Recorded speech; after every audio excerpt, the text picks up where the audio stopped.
SS8H2. Analyze the colonial period of Georgia's history. Element A. Explain the importance of the Charter of 1732, including the reasons for settlement, philanthropy, economics, and defense. Our learning target: I will explain the reasons for settlement of Georgia. The reason for Georgia's settlement are outlined in the Charter of 1732. Georgia was founded on 3 reasons: philanthropy, economics, and defense. Let's start with philanthropy. What is philanthropy? It is the desire to promote the welfare of others. So, kind of like charity. James Oglethorpe was disturbed by the fact that his friend was put in prison for being in debt. Then, Oglethorpe's friend died in prison due to the horrible conditions. He knew then he had to do something about it. Oglethorpe had this idea of creating a colony to help people get out of debt. So he went to King George II and asked, "King George, we'd love to establish a colony to help debtors. We'd even name this colony after you, King. We would call it Georgia." King George agreed. In reality, the colony was created, but the settlers weren't released from debtors' prison.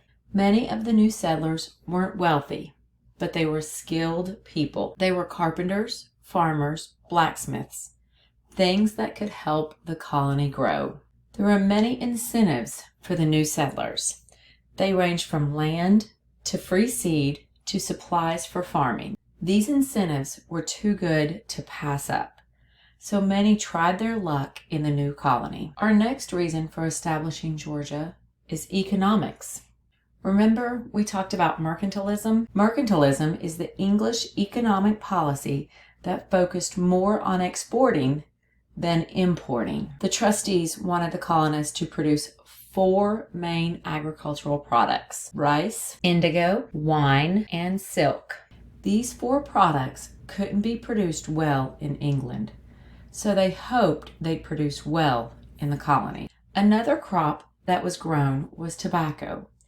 It wasn't as important as the others, but the southern colonies had some success in growing it. Unfortunately, the wrist crops, wine, rice, indigo, silk, and tobacco, didn't do as well as the trustees wanted them to. Our final and most important reason for the establishment of Georgia is defense. We needed to help defend South Carolina against the Spanish in Florida. South Carolina was the moneymaker for the British colonies, so Georgia's role was to be a buffer between the Spanish in Florida and the British in South Carolina.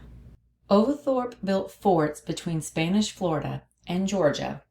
Then he brought in highly skilled Highland Scots to help defend it. The War of Jenkins' Ear was also important to the Georgia colony.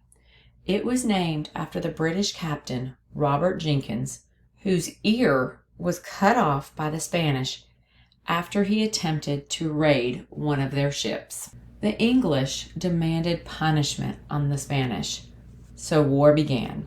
James Oglethorpe went after St. Augustine. It failed. After that, the Spanish went after Georgia. The Battle of Bloody Marsh began.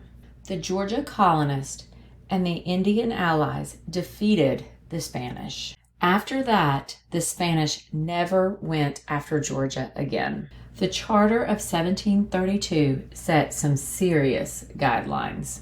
The trustees were meant to be neutral, so they had guidelines they had to follow. Some of the guidelines included the trustees could not be paid or own land. In order to help the colony do well, the colonists had some guidelines also. They included no rum or hard liquor.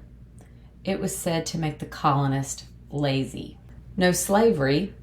They were afraid it would create large plantations or wealthy owners versus the small farmers. No Catholics or liquor dealers, and no lawyers. Colonists could not sell their land.